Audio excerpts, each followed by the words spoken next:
isso, Letícia? O que são os miasmas? O que é isso objetivamente? Me traz uma explicação sucinta, mas que resguarde, de certa forma, a essência do conceito.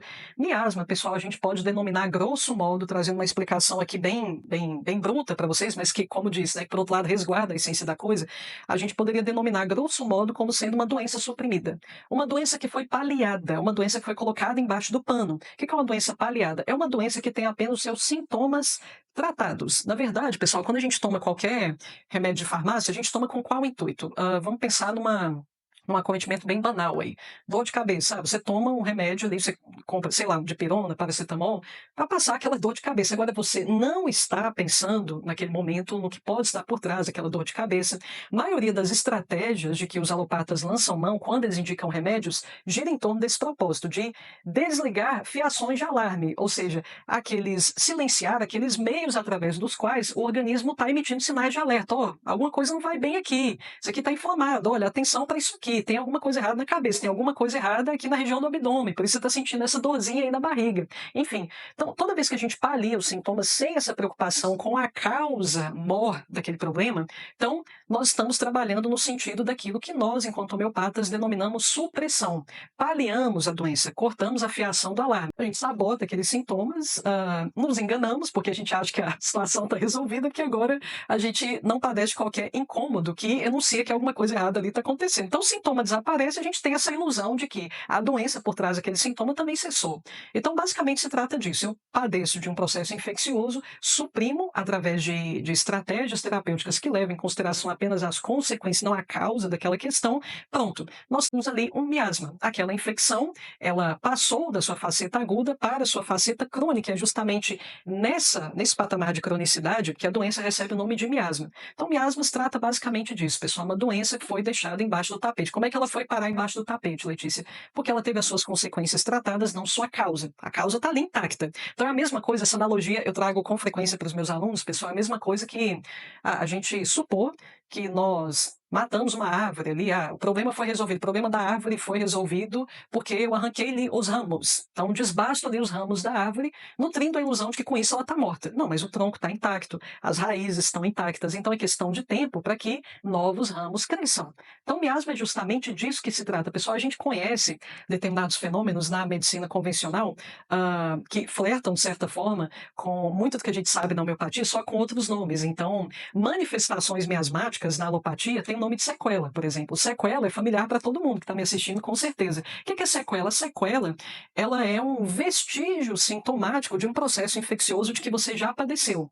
Mas para nós homeopatas, essa sequela, ela é um ramo dessa árvore que eu tinha tomado como finalizada, eu tinha tomado como neutralizada, morta. Não, resolvi porque atirei os ramos dela. Não, mas a causa matriz está ali intacta ainda. Então, é disso que se trata, pessoal. E como é que isso foi descoberto? Como é que as manifestações, repercussões miasmáticas foram descobertas? Então, isso definitivamente é muito importante. E o que é incrível, pessoal, que Hahnemann, na época dele, sem tecnologia nenhuma, a microbiologia, a engenharia genética ali nos seus primórdios. Não, genética aí já é demais, né? Eu nem digo que estava engatinhando na época dele. Estava em estado inexistente, a gente poderia denominar dessa forma. Mas a microbiologia, com o conceito dos germes trazido por Pasteur, já estava ali, de certa forma, engatinhando, em processo de desenvolvimento. Então, já se atribuía aos processos infecciosos um agente etiológico, micro-organismos específicos. Então, isso já estava sendo discutido na época dele, mas mesmo assim de uma forma muito incipiente, como eu estou dizendo para vocês. Mas mesmo com toda essa precariedade tecnológica, o nosso mestre, genial que era, ele já tinha identificado que, por trás da recorrência de alguns processos, havia algo a ser investigado. Então, o que intrigou o mestre na época, de maneira que ele chegou até os miasmas? Então, ele começou a observar o seguinte: eu tenho certeza que mesmo hoje, vocês, homeopatas já praticantes, vocês com certeza já se depararam com várias situações assim, pessoal. Você está lá, você monta uma estratégia redondinha, você encontra o simílimo, você repertorizou, você chegou até aquele medicamento que, diante da sua análise, da análise ali do repertório, você usa para consulta, para te ajudar ali na condução dos casos, definitivamente é um medicamento que mais parece encaixar com uma luva ali no caso. Você não tem dúvida, não, realmente é o simílimo feito sob medida para esse paciente. Você indica lá todo feliz, e sim, no primeiro momento o doente ele tem uma reação maravilhosa, e nós temos uma excelente resposta no âmbito psicológico, que para nós homeopatas é sobretudo o que mais interessa, porque ali a gente entende que está a matriz dos nossos desequilíbrios físicos, em grande medida a matriz dos nossos pepinos aqui no plano físico está lá. Então por isso nós comemoramos tanto quando alguma coisa uma movimentação curativa acontece na alta hierarquia, nas instâncias psíquicas. Então tá ali, a pessoa recebeu o medicamento, uma movimentação curativa inequívoca ali no âmbito psicológico, que traz repercussões na fisicalidade, então a pessoa começa a sentir alívios físicos também paralelamente, e quando você acha que a coisa vai engatar, daqui a pouco você vai dar alta para aquele paciente, tem recaída. Aí, bom, o que que a gente cogita? Não, vamos repetir então o medicamento, toma mais uma dose. A pessoa toma mais uma dose e todo o processo acontece de novo, movimentação curativa, favorável ao processo de cura. Então você não tem dúvida que a pessoa de fato está se curando, tudo dentro dos conformes, daqui a pouco tem recaída de novo. E você indica uma nova dose, recaída no intervalo mais curto ainda de tempo. Aí você cogita uma nova potência, como se diz, né? Não é o termo mais adequado, uma nova dinamização, na verdade. Então você indica uma nova dinamização. Mesmo processo, e chega um determinado momento que já não tem dinamização para ir, né? A farmácia nem manipula mais o próximo passo em termos de dinamização. E as recaídas continuam acontecendo. Chega um determinado momento, pessoal, que às vezes, mesmo a gente aumentando a dinamização, o doente ele se mostra refratário ao estímulo homeopático, aquele simílimo. Depois de tanto tempo de estudar aquele caso, você chegou à conclusão que era o mais adequado. E, de fato, muitas vezes era realmente mais adequado. Então, Hahnemann se deparou com muitas situações assim. Ele começou a revisitar os seus casos, onde ele havia percebido esse padrão ou de recaída, ou de inexplicável refratariedade a mesmo os medicamentos melhores elegidos para aqueles casos que ele acompanhou, e ele começou a encontrar alguns denominadores em comum. Ele começou, revisitando ali o histórico biopatográfico desses doentes crônicos, ele começou a observar que era comum, no passado de muitos, um quadro infeccioso. A partir do momento que desenvolveu sarna, uma coceirinha ali na pele, nunca mais a saúde foi a mesma. A partir do momento que teve a primeira erupção de sarna e tratou ali com unguento, com águas termais sulfurosas, pronto, a saúde descambou. Esse é outro grupo aqui. A partir do momento que a primeira erupção ali de gonorreia surgiu nas genitais, pronto, ele tratou aquilo paliativamente, acabou. A saúde nunca mais foi a mesma, começou a adoecer sucessivamente. Esse outro grupo aqui, qual o denominador em comum entre eles? A partir do momento que suprimiu outra lesãozinha de pele ali referente à sífilis, passou a apresentar desordens digestivas, dores de cabeça lancinantes, enfim, ele começou a encontrar uma origem infecciosa para aquelas cronicidades. Depois de determinada patologia, nunca mais se era o mesmo em relação a determinadas manifestações sintomáticas. Ou seja, daqui nasceu o conceito de miasma, tal como eu descrevi para vocês. Quando suprimo, palio um determinado processo infeccioso, não necessariamente, se eu não levo em consideração a causa daquele processo, existe uma alta probabilidade dele se manter ali em estado latente, porém ativo. Não é que a causa não foi resolvida, então a infecção ela está ali latente. Todavia, nesse estado latente, pessoal, a infecção ela continua atuante, como o próprio termo já nos leva a deduzir. A infecção, como ela não foi tratada no âmago, por uma abordagem integrativa que leve em consideração a raiz psicossomática das nossas questões, o mal ficou ali em estado latente, gerando repercussões com que a gente consegue lidar num primeiro momento com certa tranquilidade. São sintomas que a gente vai levando, ali toma um chazinho, uma dorzinha que vai surgindo ali, toma um chazinho para resolver, mas com o passar do tempo, à medida que a gente vai paliando esses sintomas, que tem íntima relação com aquela infecção que originalmente suprimimos lá em 1900 antigamente, que tenha sido, no primeiro momento os sintomas são light, mas com o passar do tempo, o quadro ele vai assumindo uma complexidade maior. Por exemplo, pessoal, aqui na grade do nosso curso Miasmas Humano em Construção, nós passamos pelo toxoplasmismo. Pelo próprio nome, você já consegue deduzir qual é a origem desse miasma. Toxoplasmismo é um miasma originado a partir da supressão de que doença? Toxoplasmose. O que é suprimir? Igual conversamos anteriormente, paliar a doença, tratar os sintomas como se você estivesse tratando a causa da doença. Mas vimos que se a causa imaterial ela não é tratada por uma abordagem integrativa, ela permanece latente. Continua gerando consequências que vão se tornando cada vez mais complexas com o tempo, se eu continuar ignorando a latência daquele processo infeccioso. Então, veja bem, olha só o quanto isso nos abre uma série de janelas de percepções, aqui para dizer o mínimo. A toxoplasmose, como eu demonstro para vocês aqui no curso, quando ela é suprimida, lá na frente ela pode causar o quê? Um linfoma. O que linfoma tem a ver com manifestações agudas da toxoplasmose? Se a gente não tem esse conhecimento, pessoal, a gente nunca correlaciona uma coisa com a outra. Vocês entendem quanto isso é importante? A gente, pelo contrário, a gente tende a observar uma doença como nada correlato uma com a outra. Não, esse linfoma é esse linfoma. É outra coisa, não tem nada a ver com um Covid que eu tive lá atrás, com a toxoplasmose, tem nada a ver com uma leptospirose, são outros 500. Uma coisa é uma coisa, outra coisa é outra coisa. Mas, pelo que eu demonstro aqui para vocês, o linfoma não é a única causa, tá, pessoal? Pelo amor de Deus, só estou apresentando para vocês aqui como uma possível origem, uma possível complicação da latência da toxoplasmose. Portanto, os casos do mestre, eles tiveram um verdadeiro alavancamento. Realmente, finalmente o mestre atingiu o seu ideal de cura tão visado, da cura suave, profunda e duradoura, sobretudo, quando ele passou a levar em consideração o passado infeccioso dos seus pacientes. Você teve o quê? Você lembra de ter passado por algum processo infeccioso, de ter tido alguma doença que você suprimiu, conforme o linguajar da época, né, pessoal, onde a gente consegue dar nomes mais precisos aos bois, né? A partir do momento que ele passou a considerar o passado infeccioso dos doentes para a repertorização, para a toma do caso, ele começou a oferir curas duradouras, tal como ele visava. Então, os casos foram catapultados em termos de, sobretudo, permanência no patamar de cura, propriamente. Mas uma analogia que ilustra bem, que eu trago muitas ocasiões na introdução do curso, pessoal, tem os miasmas basicamente como solos. Então, a infecçãozinha ali que você suprimiu, não importa, pessoal, se foi uma leptospirose suprimida, como a gente falou aqui, uma toxoplasmose, uma gonorreia, uma sífilis, você teve ali, você tratou paliativamente, pronto. Você gerou uma marca que ela não está única exclusivamente no nosso plano físico, ela está no nosso campo imaterial. Nós temos todos os processos infecciosos pelos quais nós passamos, é como se de certa forma deixassem uma marca, um sulco no nosso campo energético, que a gente pode comparar, a título didático aqui, com uma espécie de solo. Então, existe uma marca, eu chamo de marca pelo seguinte, pessoal, porque é mais ou menos isso aqui que a gente denomina de predisposição.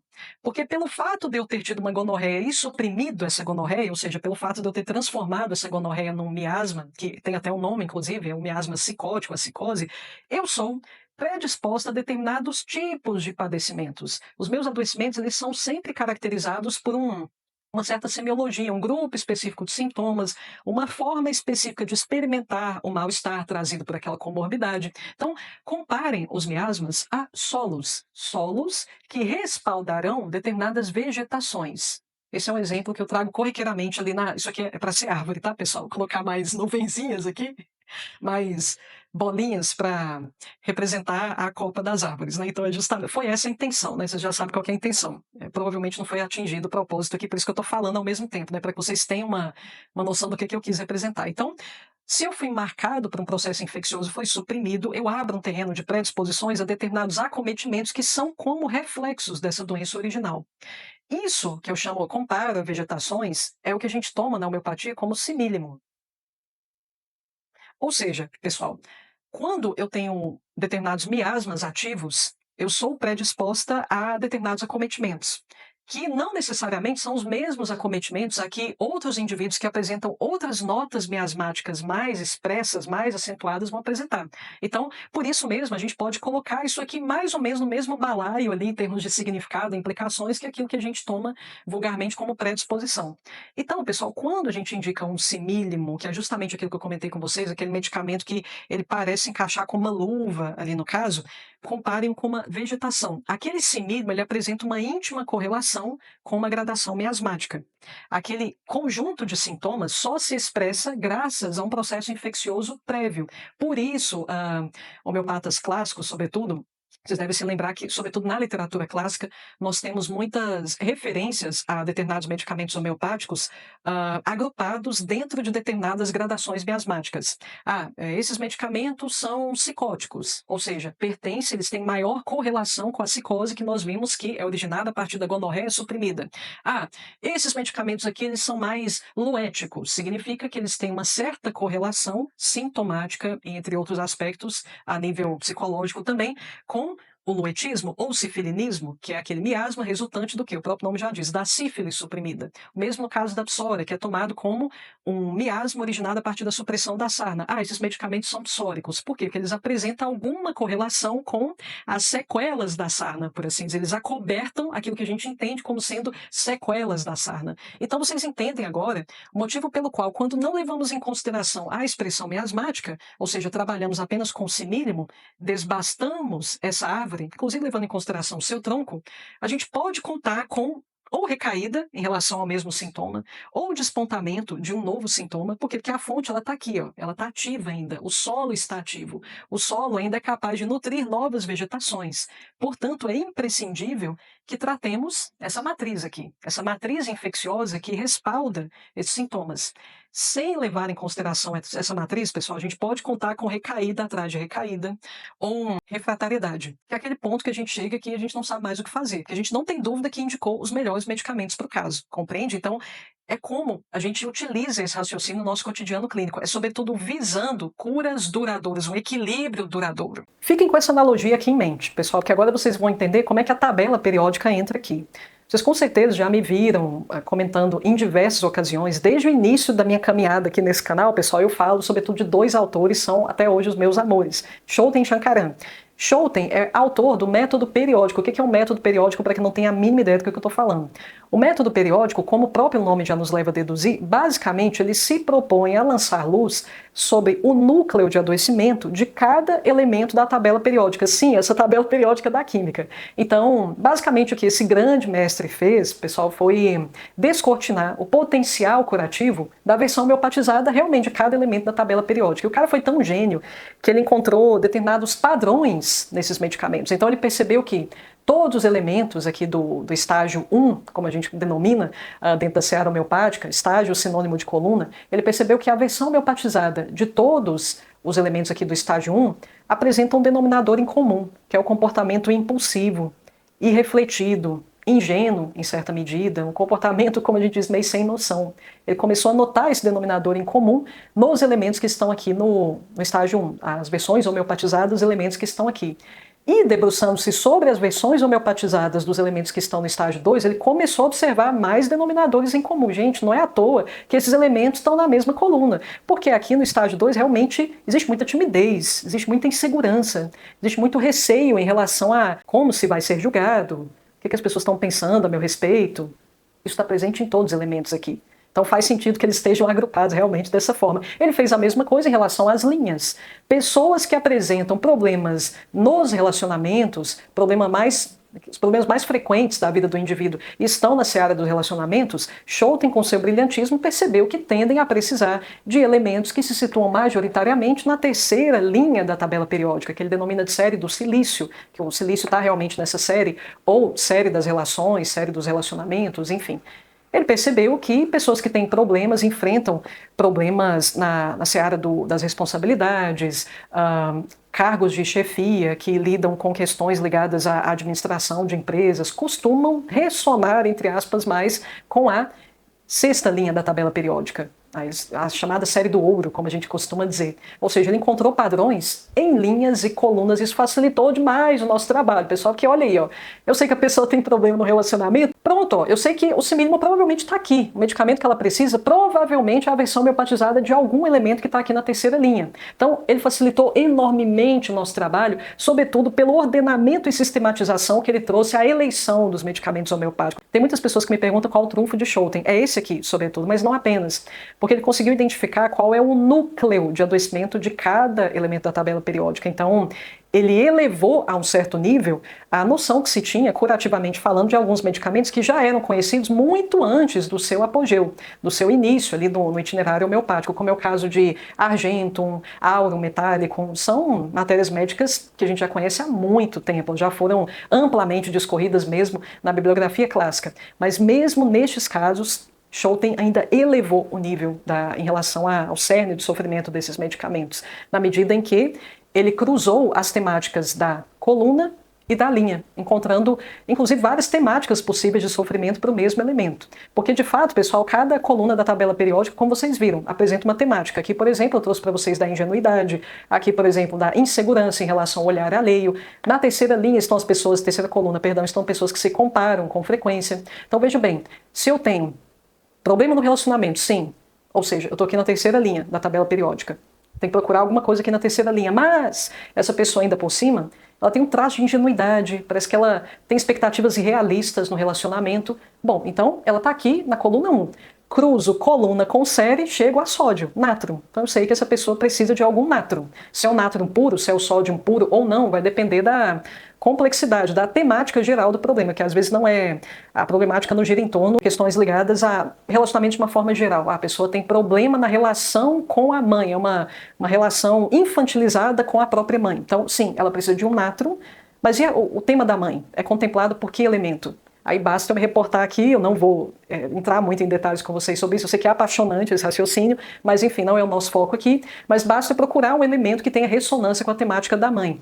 Veremos estudiosos do método periódico, que é o cloro. E chego a quê? Combinando sódio com cloro, cloreto de sódio, na homeopatia, esse medicamento tem um nome, nátron muriático. Então, cara, é um gênio por tudo isso, tanto que facilita a nossa vida, pessoal, isso, para dizer o mínimo, porque homeopatas praticantes de há mais tempo, vocês sabem que a parte mais dispendiosa, mais trabalhosa da toma de caso é o pós. É tomar o caso em si já é uma arte, já é um grande desafio que a gente tem que saber elaborar as perguntas certas, mas aí depois que a gente encerra ali a consulta, tem a outra parte que é estudar o caso. Pessoal, que muitas pessoas desistem é nesse momento, encontrar o medicamento mais adequado, que são muitas possibilidades. A gente se embanana em relação a quais tratos são mais dignos de nota em relação a outros, enfim, vocês sabem bem do que eu estou falando, né? Então, olha a bênção que é esse método para... Essa parte do processo costuma ser um pesadelo até hoje para a maioria. Então, Schouten nos legou o método periódico com esse modus operandi sucintamente que eu estou trazendo para vocês.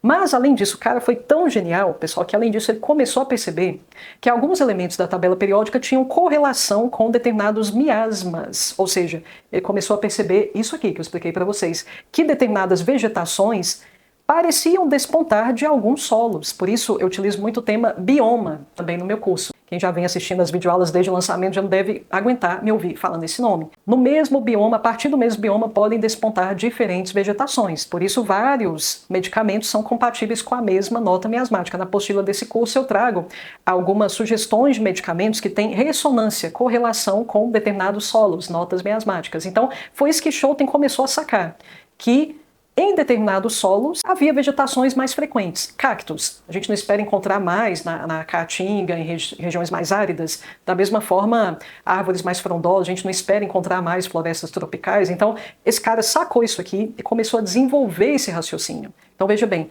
ele começou a perceber que daqui, mais ou menos do estágio... Vamos pegar do 7 aqui, pessoal. 7, 8... Não, tá aqui mesmo, 7. Então, ele começou a perceber o seguinte, que do 7 para trás, essa faixa aqui, ó, que abrange esses elementos, havia mais características psóricas, que é um miasma derivado a partir da supressão da sarna. Então, por isso mesmo, no apêndice de maior parte dos livros de Schouten, vocês podem, se eu não me engano, é um dos últimos apêndices, pessoal, que ele estabelece essa correlação entre elementos e miasmas. Então, essa faixa aqui, ó, inicial, os elementos iniciais da tabela periódica, ele correlaciona e escreve logo abaixo aqui, psória, como se esses elementos sofressem uma influência da expressão miasmática psórica, ou seja, são vegetações, todos esses elementos são vegetações passíveis de desenvolvimento e crescimento no solo psórico. A mesma coisa em relação à cicose. A cicose, ele percebeu que tinha uma certa influência, exercia uma certa influência, entre aspas, sobre os elementos, as versões homeopatizadas dos elementos que estavam mais no centro aqui da tabela. Cicose. E ele percebeu correlações entre os elementos finais aqui da tabela periódica e o luetismo. Miasma advindo, como eu havia comentado com vocês, da supressão da sífilis. Um grande amigo de Schouten, chamado Louis Klein, ele foi além, homeopata também. Olha que amigão. E gênio também, né? Olha que amizade. Esse cara aqui, pessoal, ele escreveu uma obra de 2 volumes, que essa sim serve de base bibliográfica para o curso que ora vos reapresento. Esse amigo íntimo aqui de Schouten, ele aproveitou o legado de seu amigo e o aprimorou, desenvolveu, refinou, porque ele descobriu o seguinte, não, mas a cicose ela não abrange exatamente a todos esses elementos aqui do centro da tabela periódica, ela tem mais correlação temática com a coluna 10. Enquanto o luetismo, ele tem mais correlação com os elementos aqui do estágio da coluna 17. E aí fica aquela dúvida, tá, Letícia, mas se ele restringiu a interferência de alguns miasmas a poucos estágios, agora a cicose, ao invés de 5, 6 estágios, predomina apenas sobre um, bom, significa que provavelmente ele sacou que havia outros miasmas interferindo sobre os elementos dos outros estágios. Ué, eles ficaram sem interferência, esses outros aqui ao redor do 10? Não. Louis Klein descobriu que havia muitos mais miasmas ativos no sistema psicossomático humano do que supõemos. Não apenas psoriacicose e luetismo. Ele descobriu que miasmas ativos na nossa Constituição nem sequer poderiam estar restritos à própria categorização de Shankaran, que até então era a mais completa que a gente tinha, pessoal, porque Shankaran ele havia expandido já esse conhecimento acerca dos miasmas.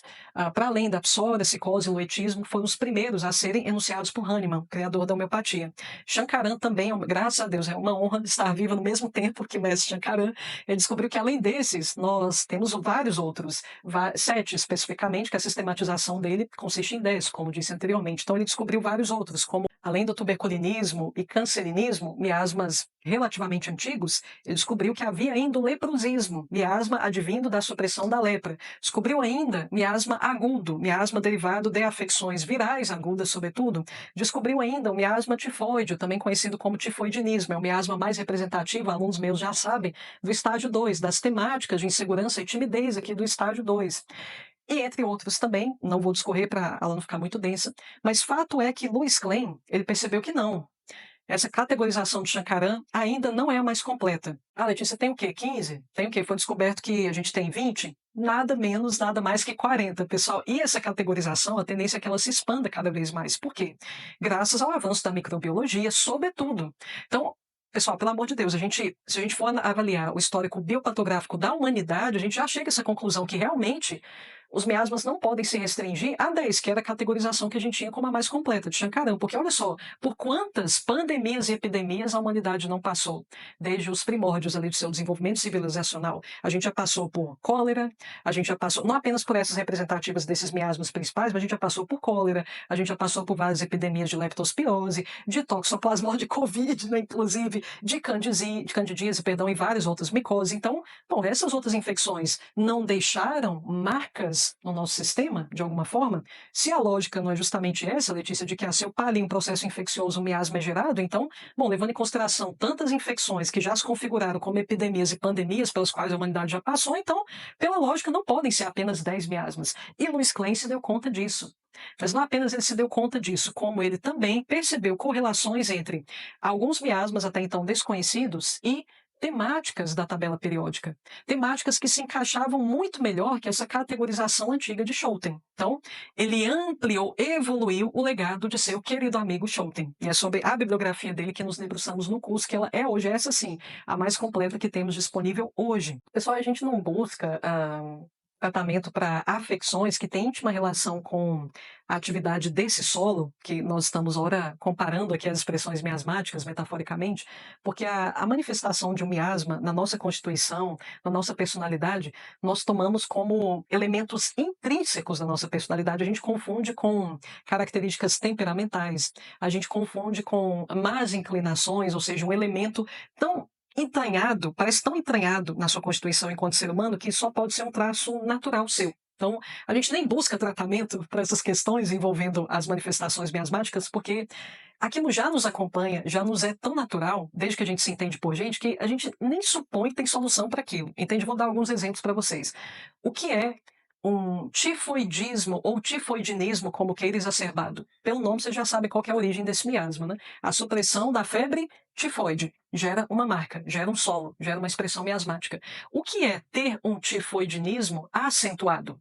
Sabe aquela pessoa? Há várias características, pessoal, como eu escorro em profundidade no curso. Para cada miasma eu dedico pelo menos 2 horas, pessoal. Tem algumas exceções aqui, mas para mais geralmente, né? Por exemplo, a aula referente à psicose, ela durou 4 horas, para vocês terem uma ideia, né? Mas, enfim, aí são outros 500. Mas no caso do tifoidinismo, como eu ia dizendo para vocês, só para vocês terem uma ideia do quanto a gente toma as características referentes às expressões miasmáticas como banais, naturais, a gente nem vai atrás que a gente acha que é nosso mesmo.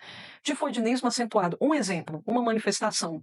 Modo crise o tempo inteiro. Sabe aquela pessoa que os familiares até são bem comedidos para não dividir má notícia com ele? Não, não, não, não conta nada para o fulano, não, porque senão vai ser uma preocupação só. Não conta que você passou mal, não, porque senão vai infartar. Entende? Aquela pessoa que você poupa de más notícias, que você já sabe que ela vai fazer um escarcéu, já sabe que ela vai estourar. Bom, a gente entende esse traço como da pessoa, entende? É como se fosse da personalidade dela ser esquentada, ser estressada com pouco. Na verdade, o tifoidinismo muito acentuado, ele nos induz a uma dificuldade de hierarquizar bens, hierarquizar crises também. Então, o indivíduo, muitas vezes, ele lança luz num problema extremamente banal e negligencia algo grave. Então, o sujeito padece em grande medida disso aqui e você não vai atrás de ninguém para tratar isso, porque você acha que é o seu jeito de ser. Compreende? São características extremamente viscerais. Pessoal, vou dar outro exemplo aqui. O malarismo, que é o miasma regente do estágio 5 aqui da tabela periódica. O estágio 5 resguarda temáticas que repercutem sobre o malarismo. O malarismo, ele traz o tom aqui do estágio 5 da tabela periódica. O que é ter o malarismo derivado da supressão da malária muito ativo? Sabe aquela pessoa que ela não resolve, ela pode resolver determinado problema na própria vida. Ela tem todas as condições, mas ela não resolve porque se ela resolver, ela não tem bode expiatório mais para onde jogar a culpa, entende? Então ela não quer assumir responsabilidade, ela mesma assumir a responsabilidade das cagadas, dos fracassos, das frustrações, dos erros, principalmente dos erros. Então é conveniente que ela permaneça naquele ponto que ela está, com aquela relação tóxica, como se costuma dizer, dentro da casa dos pais, velho pra caramba, depois dos 30, 40, 50 anos, a pessoa está lá, tem condições para sair. Pessoal, não estou falando de uma pessoa que está numa condição de dependência justificável, tem uma doença ali debilitante, ela precisa da assistência da família. Não é esse o caso, mas é uma pessoa assim que ela tem a faca e o queijo na mão para se libertar daquela situação. Mas ela não se liberta porque existe uma conveniência. E gira em torno disso. O receio de ter de assumir responsabilidade. Não, gente, se eu dou a cara a tapa para o mundo, se eu sair da casa dos meus pais, nossa, toda a responsabilidade vai recair sobre mim. Ah, acho que eu não quero isso não. Não vou me libertar desse relacionamento? Não, mas eu vou jogar a culpa das minhas frustrações em quem agora? Compreende, pessoal? E você toma aquilo como uma falha de caráter e você vai levando aquilo para o resto da vida, negligenciando o fato de que na homeopatia tem tratamento para isso. Você entende que a gente toma como características intrínsecas da nossa constituição psicológica, compreendem? Outro exemplo é que esse aqui é muito bom. Pestinismo. Letícia, mas até a peste bubônica gerou uma expressão miasmática? Lógico, a peste bubônica, a gente for estudar a história aí, bem superficialmente que seja, a gente vai encontrar vários registros de quase pandemias de peste bubônica. A peste bubônica já assolou a humanidade em vários períodos diferentes. Então, obviamente, ela deixou no nosso sistema uma marca miasmática. Inclusive, pessoal, as configurações miasmáticas, elas são repassadas hereditariedade adiante. Então, por mais que a gente não tenha tido peste bubônica, ela está no nosso, digamos, DNA, para trazer aqui algo mais concreto para vocês. Então, isso aqui, por isso na homeopatia nós dizemos que todos nós temos todos os miasmas. Agora, em algumas configurações e em relação a outras, alguns miasmas estão mais ativos que outros. Então, não necessariamente todos estarão ativos. E por ativos, entendam desequilibrados. É isso que eu quero dizer. Precisando de uma intervenção homeopática. Então, pestinismo, o miasma derivado a partir da supressão da peste bubônica. O que é ter o pestinismo exacerbado? Inveja. Letícia, como assim inveja? Dê um exemplo. Ah, nossa, tantos anos tentando engravidar, eu não consigo. Nossa, mas a fulana conseguiu de primeira. Nossa, por que ela e não eu, hein? Nossa, eu tenho uma vida tão mais equilibrada, eu sou tão mais devota a Deus que ela, por que ela e não eu? Isso tem tratamento, você sabia disso? Você pode estar sob a influência desse miasma. Não significa, nós somos seres decaídos, tá joia, pessoal? A minha cosmovisão é cristã, pessoal. Então, assim, pelo amor de Deus, eu não quero iludir vocês no sentido de induzi-los ao erro de vocês suporem que vocês vão se libertar dos 7 pecados capitais com a homeopatia. Não é isso. Só que há determinados níveis de inveja, de avareza, de soberba, que são patológicos, que a pessoa nunca, às vezes ela nunca, pessoal, não tem chance nenhuma de equilibrar aquilo só com terapia. Vocês compreendem? Então, quando a coisa chega nesse nível muito acentuado, aqui, ó, uma luz no fim do túnel. Então, a inveja, sim, é um vício capital, vai continuar sendo um vício capital para o resto da sua vida, com toda certeza, assim como todos os demais 6. No entanto, quando chega nesse nível de expressividade, sabe aquela pessoa que ela não pode ver ninguém melhor no patamar relativamente superior, uma pessoa que foi mais longe, uma pessoa que está se destacando, que olha, se o pestinismo é o miasma regente aqui do estágio 9, depois dele não vem o 10, e o 10 não está evidenciado aqui na tabela periódica, então isso traz alguma repercussão aqui para quem ressona com o 9. Quem está aqui no 9, portanto, fortemente influenciado pelo pestinismo, está olhando lá para cima com uma certa inveja, você entende? Porque é onde eu queria estar. O estágio 9, de uma forma geral, ela conta a história daquelas pessoas que congelaram no quase. Quase medalha de ouro. Nossa, falta um passinho. Mas eu não vou que, nossa, já pensou se eu fracasso? E todo mundo vai ver que eu fracassei, que eu tentei e não consegui. Então, assim, são estratégias para me iludir, no sentido de me tornar confortável em estar aqui. Uma das estratégias de que o sujeito invejoso pode lançar mão é depreciar quem está lá em cima. A gente sabe bem como é que isso funciona. É você começar a questionar os méritos de quem está lá em cima. Ah, mas fulano não é tudo aquilo não, é tudo fingimento. Ah, em rede social todo mundo parece perfeito. Vocês conhecem alguém assim, pessoal? Com toda certeza. Bom, outro aqui, cancerinismo. Esse é um miasma já bem conhecido. Ah, Letícia, mas câncer é derivado de um processo neoplásico. Isso não tem nada a ver com processos infecciosos. Quem falou? Hoje, até mesmo já é um consenso dentro da seara científica, já tem muitos estudos mostrando que, por trás de neoplasias, por trás do desenvolvimento de tumores malignos, existe um passado de viroses sucessivas, muitas vezes. Então, a gente percebe essa correlação, e já é discorrido na própria bibliografia médica, pessoal. Então, a correlação entre viroses e câncer é inegável hoje em dia. E aqui a gente compactua com esse ponto de vista, na medida em que o cancerinismo, ele se configura como um miasma. Se é um miasma, gerado pela supressão de um processo infeccioso. Olha até que ponto se chega, pessoal. Ó, eu já havia comentado de certa forma sobre isso com vocês, né? Toxoplasmose suprimida, não tratei o negócio pela raiz ou um linfoma que pode despontar lá na frente. A mesma coisa no caso aqui de uma virose. Olha até que ponto a gente pode chegar por não ter tratado uma simples virose. É disso que se trata. Então veja bem, cancerinismo. Está aqui é o miasma mais representativo do estágio 2. O que é estar sob a influência do estágio 12? Aquele cara que acha que tem que suportar tudo, entende? Passa por uma dificuldade, não, eu tenho que aguentar isso aqui, vocês podem pisar em mim que eu vou continuar sendo essa pessoa exemplar, impassível, eu não vou me igualar a vocês. Aquela pessoa que dificilmente ela desce do salto, dificilmente ela assume que ela está em frangalhos, dificilmente ela assume fraquezas, dificilmente ela assume que precisa de ajuda, porque existe uma busca megalomaníaca pela perfeição, inclusive a nível moral, mas a perfeição moral do cancerínico, ela gira em torno de um sentido, na verdade, desordenado e não exatamente adequado de benevolência. Então ele entende que ser pisado, existe uma certa beleza em ser pisado, que aí você não se iguala àquele que está pisando, entende? Então é bonitinho você ser pisado, é bonitinho você nunca morder, então aguenta, que aí você realmente você está fazendo jus à perfeição moral. Letícia, tem tratamento para isso? Eu achei que isso era o meu jeito de ser. Sim, criatura, tem tratamento para isso, mas você percebe que você toma como algo que você é, você toma uma manifestação miasmática equivocadamente como algo que você é, que faz parte da sua natureza? Não, criatura, não se contente com isso, que tem solução para isso, e nesse curso eu me debruço sobre várias soluções, não apenas para esse problema, mas olha aqui, ó, tabela periódica inteira. E mais, aí vocês podem pensar, Letícia, mas você falou que hoje em dia já se admite que há mais de 40 manifestações miasmáticas. E tabela periódica vai até o estágio 18? Como assim?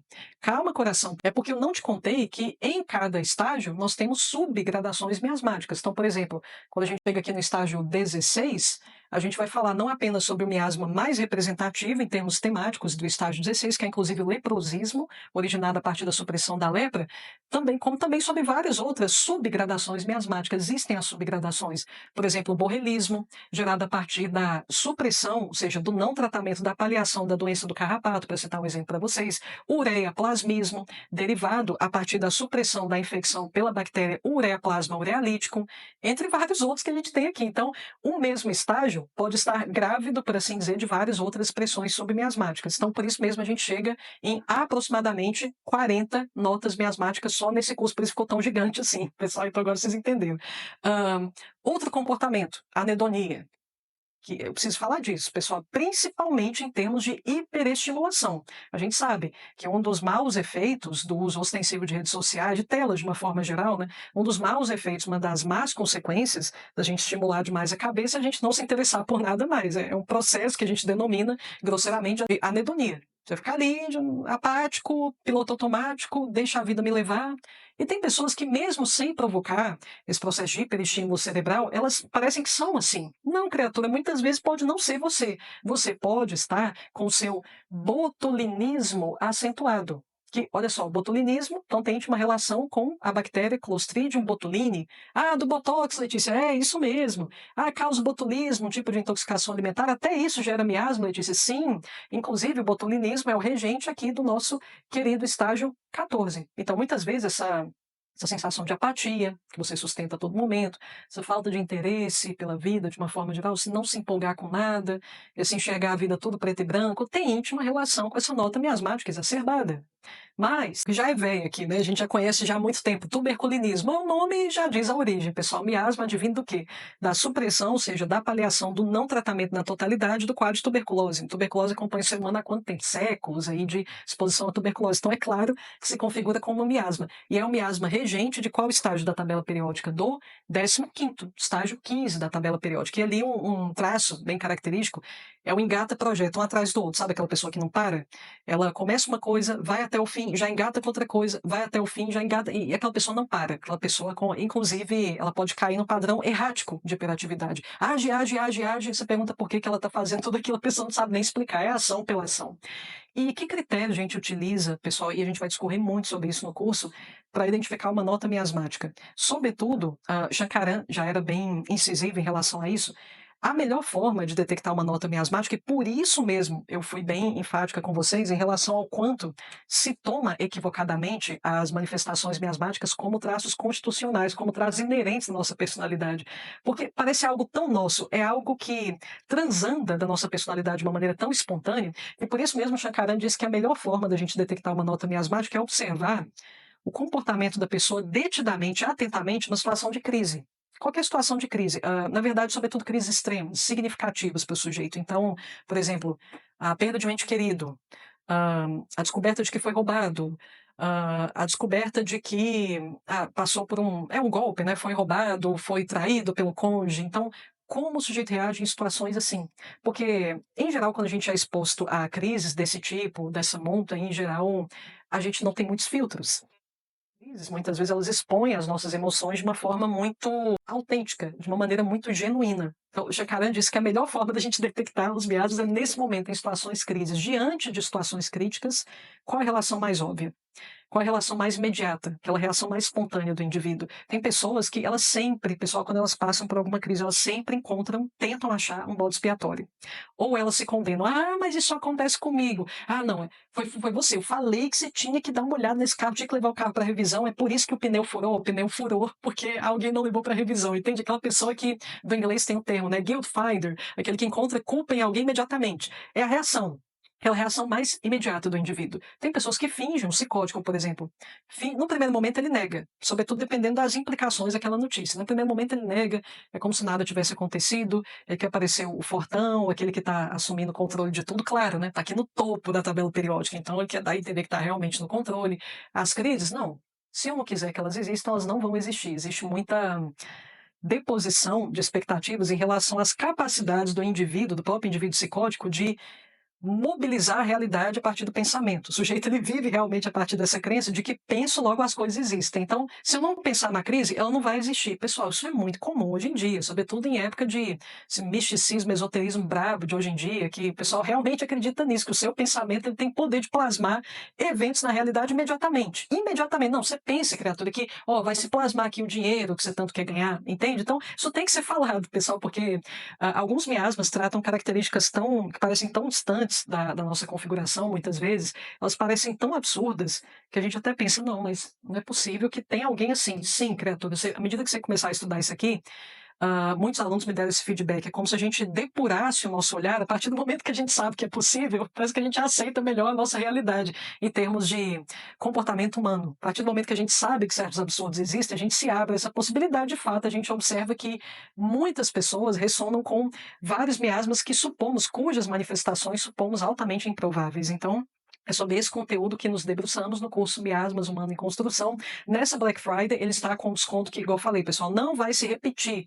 Ele estava no valor de 1.200, ele passa a 990 agora, nessa época, você pode dividir em até 12 vezes, inclusive em 2 cartões, à vista, Pix, como queira, um cartão só, enfim, fica totalmente a seu critério. Ele acompanha material teórico, carga horária, aquilo que eu falei, né, mais de 100 horas de duração, o acesso não é vitalício, você tem acesso por 2 anos e meio, que é mais que o suficiente, não me venha com essa de que é pouco tempo, que se você prioriza o conteúdo, você consegue terminar tranquilo, consegue reassistir ainda por cima, e assim a liberação do certificado e acesso, concede acesso também ao nosso grupo exclusivo de estudos. Se você quiser dar uma olhadinha nos outros cursos que estão em promoção, que está aqui logo na descrição do vídeo, que aí você tem acesso ao catálogo completo, contendo, inclusive, o acesso ao curso que ora vos representa Miasmas Humano em Construção. Então, durante essa época, nós vamos nos debruçar sobre o conteúdo desse curso. Pessoal, acredito que, além dessa videoaula, eu devo gravar mais, talvez, 2, no máximo mais 2, acredito que não vai ser necessário uma quarta, para que vocês se interem em profundidade acerca da